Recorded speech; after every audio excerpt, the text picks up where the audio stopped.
everyone, and welcome back to the dark. Yes, it's yet another episode of A Scott in the Dark. My name is Scott Swenson, and I'm with Scott Swenson Creative Development, and I've done haunts all over the place. But those of you who are regular listeners, you know that. I'm sorry, it's later than I normally record these. It's almost past my bedtime. But anyway, um, this particular episode is about affiliations and connections and why they're so very important to haunters and really anyone in the industry.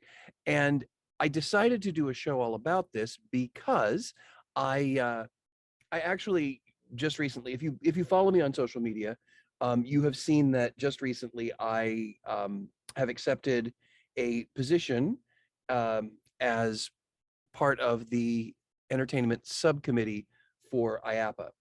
And this does not, by the way, just to clarify, there are some people who are congratulating me on a new job. No, it's not a new job. I'm donating my time back to an organization that I really care about. But I tried to explain this to my mom. Now, I absolutely adore my mother. She's a wonderful woman, but well, I can say anything I want to about her because she doesn't listen to the show. She doesn't really understand what a podcast is. But she, when I told her that I had been nominated for this position and was offered the position and had accepted it, she was like, okay, that's great. But why would you want to do that? She's like, aren't you busy enough as it is? You've got all of your clients and 2 podcasts and more clients on the way. And you already belong to several other organizations. Why would this be important to you? And she asked in such an innocent way. I was like, well, that's a valid question. So I figured I'd best do a show that kind of talks about why it's important and why I feel personally it's beneficial to have those affiliations and those kinds of connections within the industry, and how it not only benefits the industry as a whole, which, as many of you know, has always been my major focus, but also benefits the individuals and quite often benefits the business if you are a haunt owner and operator. So, as far as IAPA goes, for those of you who aren't familiar with IAPA, it's the International Association of Amusement Parks and Attractions. And this is an organization I have belonged to for years, a long time. And I so respect what they do. And I've contributed my time in several different ways over the years for IAPA. Everything from many, many years ago, I was a host for the Brass Ring Awards, which are the IAPA Expo that takes place in Orlando. That's when they do all of the recognitions for outstanding performers in entertainment, outstanding marketing projects, et cetera, et cetera, et cetera. But I've done that. I've been an adjudicator for that for several years. I do that on and off.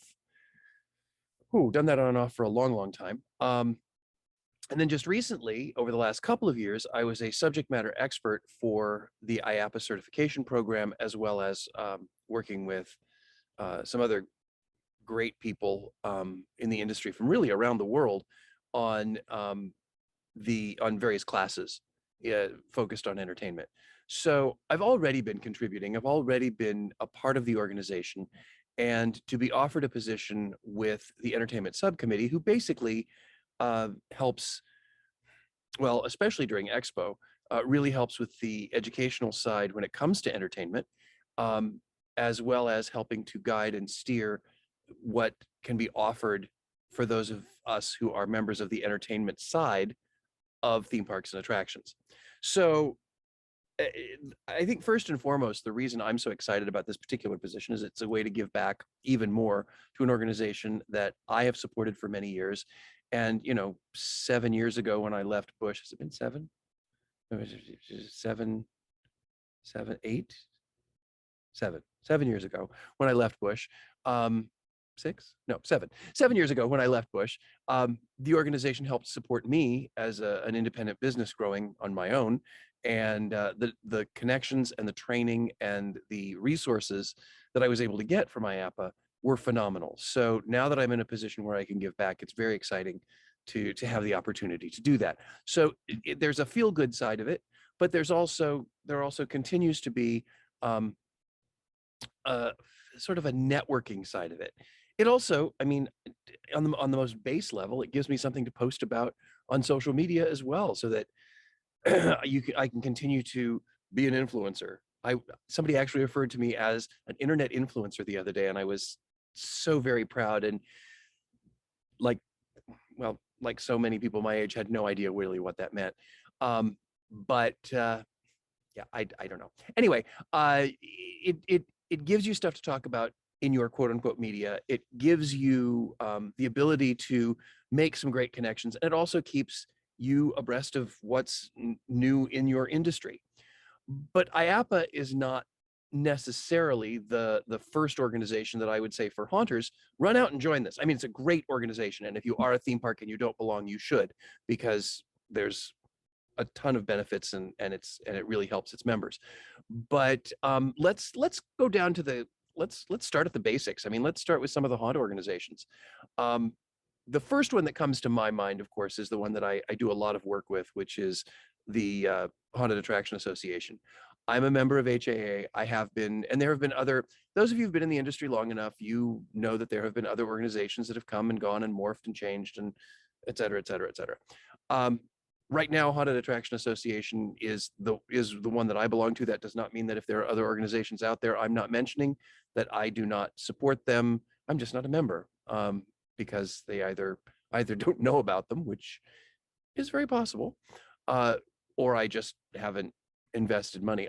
But so with Haunted Attraction Association, and for those of you who have listened, you know that I've done interviews with their new president, Spencer, and they're really ramping things up, and they're finding ways, new and different ways, to benefit the haunters from safety training. The chaos training continues to be incredibly important, which is all about, how to train owners and operators to operate their haunts safely, insurance, education, uh, and of course, one of my own personal favorite elements are the Oscares, which happen every year at the Trans World Show. And yes, I'm going to announce for the very first time, at least I think it's the first time, that I will be hosting the Oscars again this year, at the Trans World Show in St. Louis in March. So I'm really excited about that. So yes, I'll probably mention that again later, because I'll forget by the end of the show that I already told you.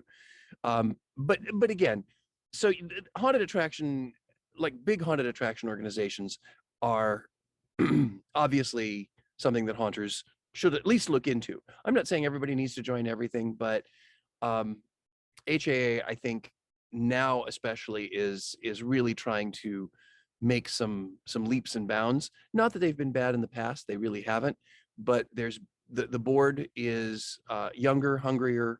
And I don't mean younger in age. All the past board members are going to go, "I'm not old, Scott. Shut up." My point being, they're trying to move forward. They're trying to reinvigorate the organization, and I think that's really important. But they're not like I said, they're not the only organization out there for haunters. One of the things I would look into is like local groups that may not even cost money to join. It's just, come show up. Florida Haunters. Florida Haunters here in Florida is a great organization. Is filled with a bunch of really cool people, and when they have things that I can attend based on my schedule, I totally support that. And I'm sure that wherever you are, there's a local haunt group or a local haunt organization. And let's go even one step simpler than that.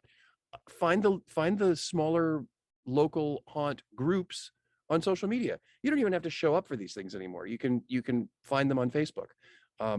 Chances are good there's a bunch out there that, if you look closely enough at their membership, I probably belong to them. And if I don't, send me a link, because I always like to try to keep up on what, even local haunt groups, there's a Southern California haunt group, there's East Coast, West Coast, UK, there are haunt groups all over the place. And those kinds of affiliations, I don't know how much they actually help you with interconnectivity, although it is kind of fun to meet somebody that you've been kind of following online, and then you go to a trade show or a seminar and you go, "Oh, hey, I know that person. That's cool." So, look into haunt organizations, because they are great for sharing information. They're great for making connections. And, if you're like me, and what I've been with all my clients this past year, staffing has been a phenomenal challenge. And the more connected you are in regards to that, the more likely it is that you'll be able to find the people that you need, because you can hopefully find the support within those kinds of organizations. Um, the next chunk or the next section that I'd like to talk about when it comes to affiliations and connections are what I call local groups that are not haunt related. I was lucky enough 10 years ago, 11 years ago now, to go through what was called Leadership Tampa. Now, this is a program that is sponsored by the Tampa Chamber of Commerce, and it's a training program for future leaders. And it's multiple days throughout the session.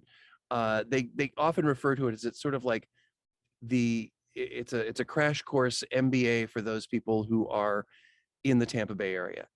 And each day that you go out, you meet people in different walks of life in the city of Tampa. And it's basically Tampa 101. It gives you an opportunity to find out what's happening with the sports teams, what's happening in the world of law, what's happening in the world of criminal justice. I guess that's the same thing as law. But I mean, for example, we spent time touring prisons and learning about the prison system in Tampa. That was one of our days out. We learned about transportation and how important that is in our city. We learned about government, and we got to meet the mayor and some other members, the commission members, and the commission committee members, and that sort of thing. So it was a great experience. But then after I graduated, class of 11, a class so good we were number one twice, 1-1. Every Leadership Tampa class says that they're the best class. But I'm sure that different cities around the world have organizations like this, either through the Chamber of Commerce or through even tourism groups. I'm not certain, but do a little research and see if there's that kind of opportunity for you. Because after I graduated, I learned very quickly that Leadership Tampa was just the tip of the iceberg. I joined the follow-up organization, which is called Leadership Tampa Alumni. And you can only join this if you have been through Leadership Tampa. And as part of this group, it keeps me connected with the movers and shakers throughout the city of Tampa. So, I can walk into pretty much any situation and have at least 3 degrees of separation with anybody I'm talking to. And they love talking to like the creative types, because so many of them are lawyers or educators, doctors, financial people. And then all of a sudden you get a creative whack job in there who designs haunted houses or writes shows for theme parks, and they're drawn to you like moths to a flame. I'll let you fill in your own joke there. But it was so it's really important. It was really important for me to continue to be part of Leadership Tampa Alumni. One of the subcommittees on that organization that I belong to is Leadership Tampa Alumni Outreach. And that's all about giving back to the community. I will be honest, I don't make a ton of connections there, but the connections I do make are very strong, because it's a bunch of people from a bunch of different backgrounds who are constantly giving back. One of the things, for example, that we did last year is we adopted a middle school that needed some extra help. So we went out and did everything from help them with their clothing and their food banks to we did morning special thank yous to the teachers. So we bring food trucks out and do breakfast and we actually had a live band there one morning before classes started to get all the teachers jazzed and hyped for the day. We've done, we've loaded up people's cars from food banks. We've got a whole slew of things planned for this coming year.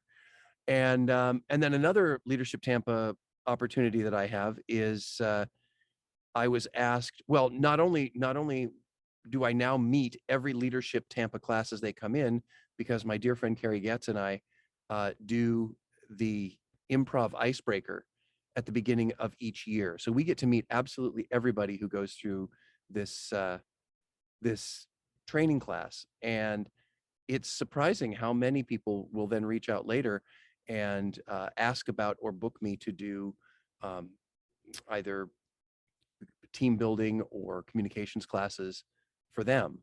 So it's created sort of a whole side gig that I didn't realize I had. but it's a lot of fun.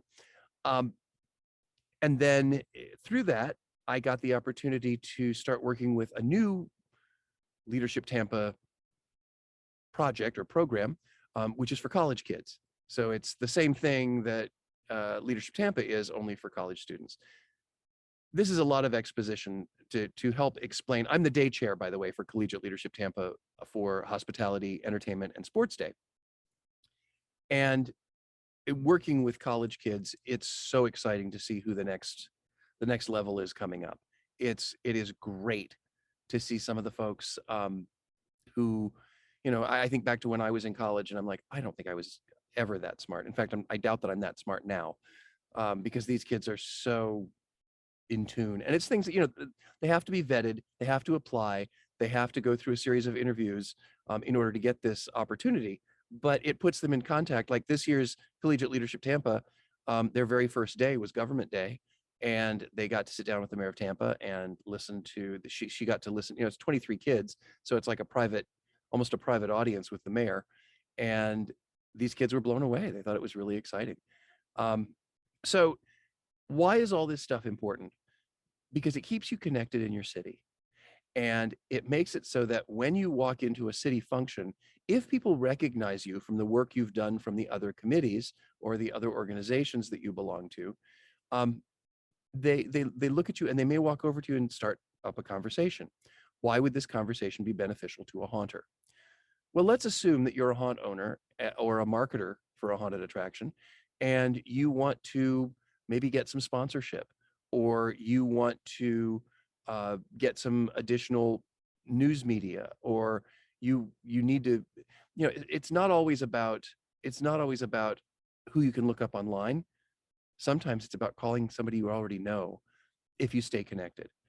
There's a running joke, and my dear friend who is no longer with us, unfortunately, Robbie Lepre, was known as being one of the most known people in the haunt industry. Everybody knew Robbie. And I can remember walking through trade show floors with her, and we would have to stop at every single booth because everybody would run up and give Robbie a hug. Well, I learned from her. I learned so many things from her, but one of the things I learned from her is making friends and making real connections is far more important than just passing out your business card. So if you're involved in your local organizations that are not necessarily haunt related, when you need something from the quote unquote outside world, the daytime world, you're already connected. You already know who to call, who you can reach out to, and it will increase your possibility of success. So get involved. Another one that's here in Tampa, and I think every city has them. We have an organization called Visit Tampa Bay, which is all about tourism in the city of Tampa. And if you can get involved with a tourism organization, well, tourism, is all about hoteliers. They're all about booking hotel rooms and restaurants. And in October, if somebody books a hotel room, why wouldn't you be able to then get your haunt's information in the concierge desk of every single hotel in your area? I mean, think about it. It's not something that you can necessarily go in and get done. And even if you go to every hotel and hand it out, chances are good they'll kind of go, yeah, that's nice, and put it in a drawer somewhere. But if you're connected and you already know the people, and maybe even the concierge people's bosses because you've been in meetings with them, who knows? Who knows? It could be a very good business move. One of the organizations that is it's important to me, but I think it's important to me for different reasons. I think it's important to every haunter because I still view haunted attractions as a form of theater. It's a form of theater that you walk through, but it still is designed to impact the audience on an emotional level, and that's what theater does. So for many years, I was involved with an organization called Theater Tampa Bay. In fact, I'm a past president of that organization. And now, although I'm no longer actually affiliated with that organization directly, I'm still a member, but I don't do a ton with them. I now sit on the board of a local theater company to continue to help them out. And the reason I think this is important is because, and this is kind of a good transition into the next group that I want to talk about, theater is a parallel industry. So if you can stay abreast of who the great actors are in town, what classes are being offered for actors, who are the good lighting designers in town, who are the good audio designers in town, when you need them, you don't have to look for them, they're already there. You already know in the palm of your hand, okay, I've got so-and-so, such and such, so-and-so. I met them at the meeting last week. Maybe I'll call out to them and see if they can help me um, help me light my new facade, or help me make this animatronic, this hydraulic work that I've been trying to restore since it arrived. And if you're listening and you have ever ordered from certain companies, you know exactly what I'm talking about. It never worked when it got here, you know. We used to always joke that we would always, the first thing our tech people would do at Busch Gardens is they'd rebuild all of the animatronics, A, so that they would be sturdy enough to last the season, and B, so that they understood how the darn things were put together. But that's a whole nother show. Um, but I think staying involved with local theater organizations is important, because again, it will help you with staffing when that comes around, and it will also make it so that you can find those tech people as well.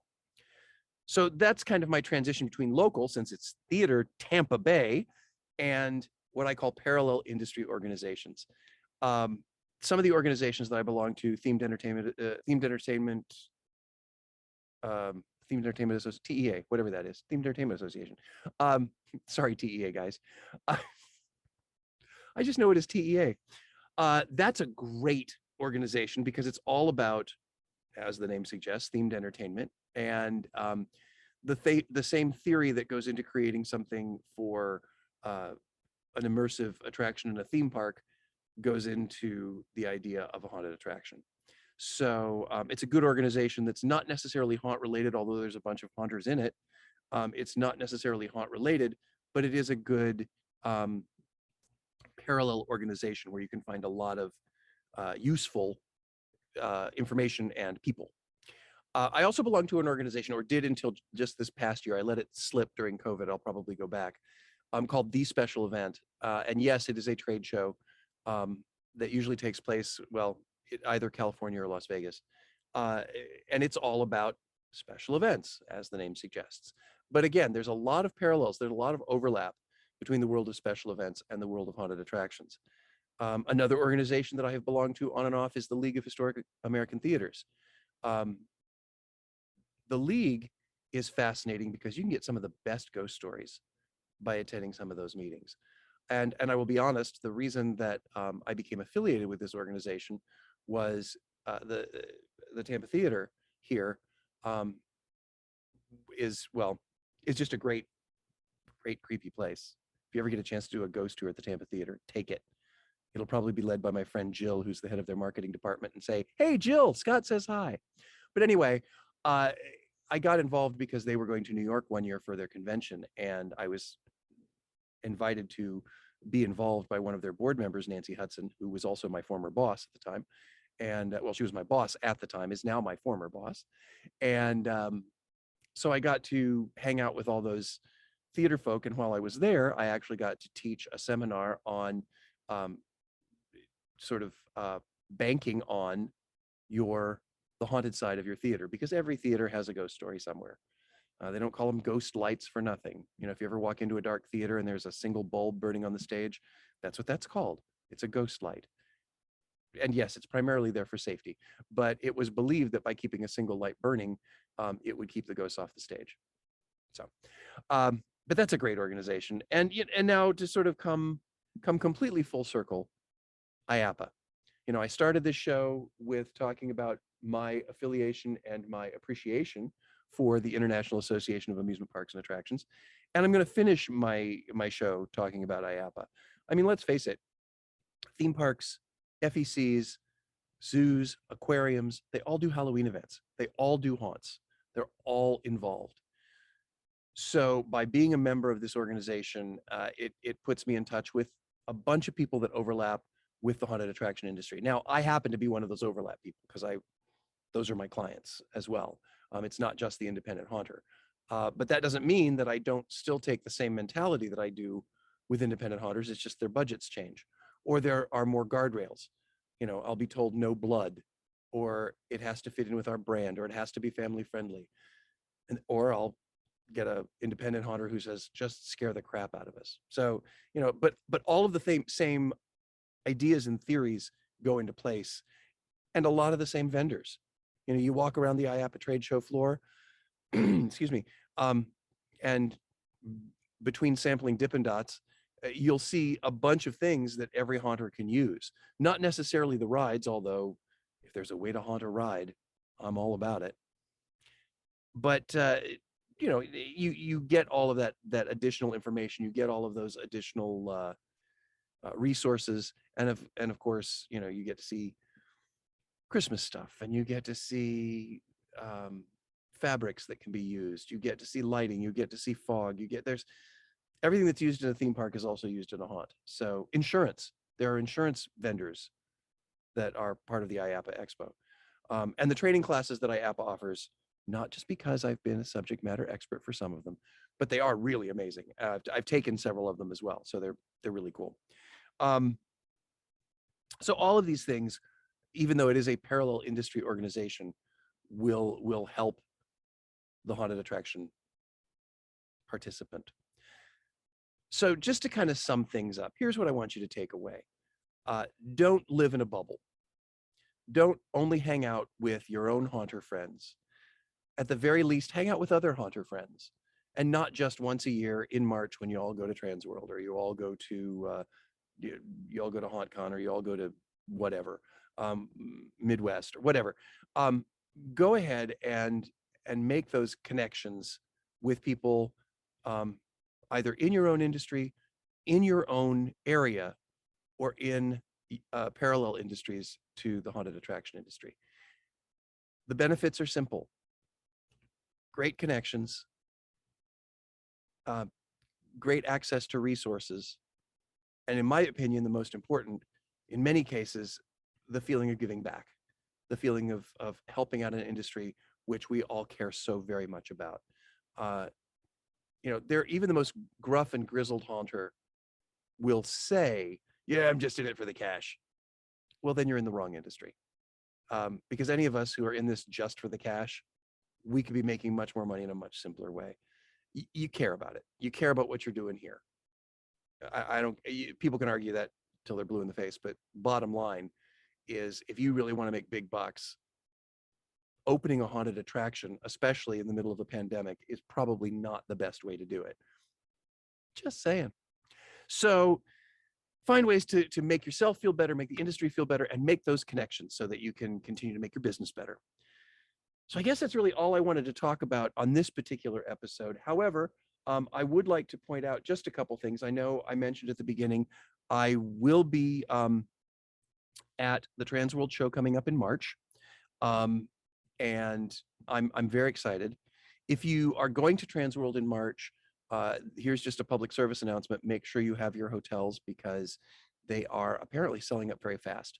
I always do Airbnb, because that way, to be honest, it costs me a little less than a hotel. And I have my own kitchen, so I can make my own food as opposed to having to go out every night. But that's just how I do it. But I'll be hosting the Oscars for Haunted Attraction Association.